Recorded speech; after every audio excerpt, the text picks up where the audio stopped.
Day 21. I start my day by carrying on with the path down to the Neversword. I took a break once I saw the sun go down and checked on my progress. It's looking really good so far. Then once again I went to check on the chicken farm, and you just saw one get burnt to a crisp. Bam! There we go, now we have chicken and feathers building up in the farm. After this I get working on the path again, and after working through the night I checked on my progress again, and it looks absolutely incredible. I can't wait to finish this project, and that brings me to the end of day 21. Day 22. I start the day by neatening up the path down at the bottom. I am aware I've been doing this for the last 2 days, so I want to do something a bit more different than just the path. So I go to the houses along the path and tear them down, as I am not happy with the cobblestone look to them. I want them to fit the theme of the black, eerie feel of the Neversword and the Deep Slate. I also incorporate crying obsidian to add to the texture of the house and make it all in all look a lot better. Then I add red glass windows and a spruce door at the front, and this is what it looks like. I need to fix the roof, but I will do that in the next episode. And that brings me to the end of day 22. Day 23. I start my day by checking the chicken farm. Looks like I'm getting more feathers than food so far, so I take the food and enter the Nether to go exploring. I spawned in the Basalt Delta, which is the worst biome for me to navigate, and I bump into a magma cube and take him out and his brothers. After this I spot a warp forest, so I quickly make my way over as I want some nice warped wood for my builds. So I get chopping as much as I can find, but unfortunately my X breaks and I run out of food, so I am forced to make my way back home. When I get back, I line the Neversword with warp wood to give it a nice blue texture to it, but you will have to wait for the next episode to see the outcome. And that brings me to the end of day 23. Day 24. I line the rest of the Neversword with warped wood. I like it. Let me know what you guys think, as I'm happy to make more changes if needed. Then I use the rest of the warped wood for the roof of the house I made last episode, but unfortunately I did not have enough wood to finish the roof. But it is looking good so far, but it will look even better once the roof is done. After this, I had to go back to the Nether to collect some more warped wood for the roof of the house, so I get grinding it.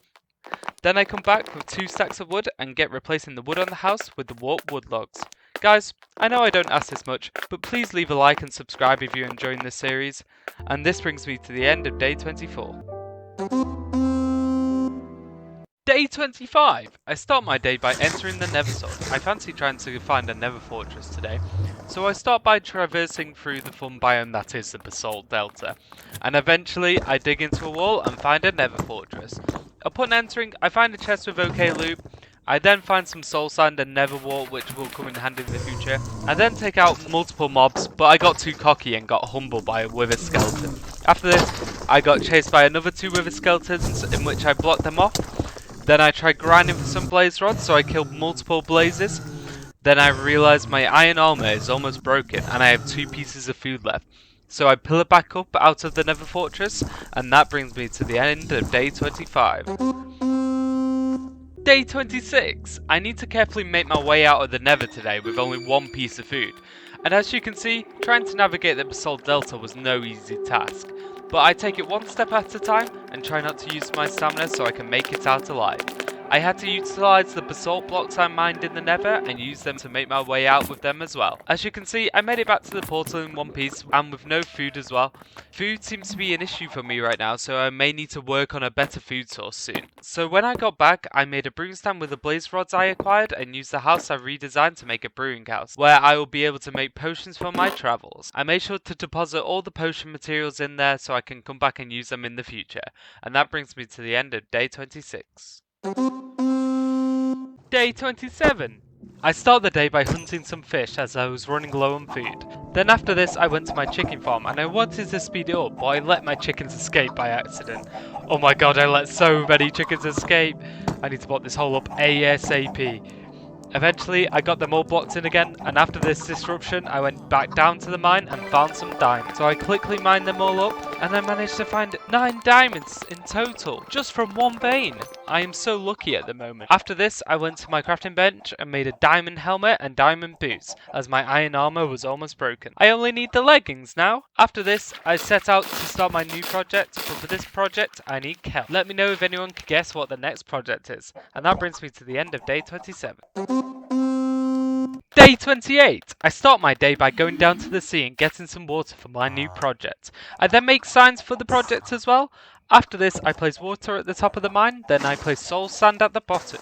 Then I get all the kelp I farmed and turn all the water into water source blocks. What this will do is create a bubble elevator to take me to the top of the mine. After making the bubble elevator, I then start digging down on the other side to make an elevator that will pull me down to the bottom of the mine. I place water at the top of the mine again and then start building kelp back to the top. On this side, I will use a magma block as this pulls you down, whereas soul sand pushes you up. As you can see, when I go down this side, the magma block pulls me down to the mine, and on the other side, the soul sand pushes me up to the top of my base. But this is what it looks like at the end. I have one down sign and one up sign, and that brings me to the end of day 28. Day 29! I start my day by clearing up the ladders in the bubble elevator. This took longer than expected. After this, I wanted to increase the efficiency of my chicken farm, so I threw a lot of eggs into the machine. Because more chickens means more eggs mean more chickens means more food for me. Then after this, I fell into the machine and became a chicken myself. Then when I got out, I decided to make the machine run again, so I set the redstone up and bingo! After this, I cut off the water at the bottom of the elevators with signs, so if you place them to the side of the tunnels, it cuts off the water. Minecraft logic. Then I create a divide in between both elevators with deep slate. This is what the bottom of the mine looks like. That brings me to the end of day 29. Day 30! I start my day by doing a bit of mining, but I didn't find any diamonds unfortunately, so I left up my new bubble elevator. After this, I tried to find some cows for my new project. It took a while, but I found some, so I started to lure them back with some wheat. When I got them back, I wrangled them all into a pen, which I made out of deep slate to match the theme of the place. Then I made some bottles out of glass. I went down to the ocean and filled them all up, and then I took these bottles to the brewing stand and started brewing a potion with magma cream. 10 points to anyone who guesses the potion.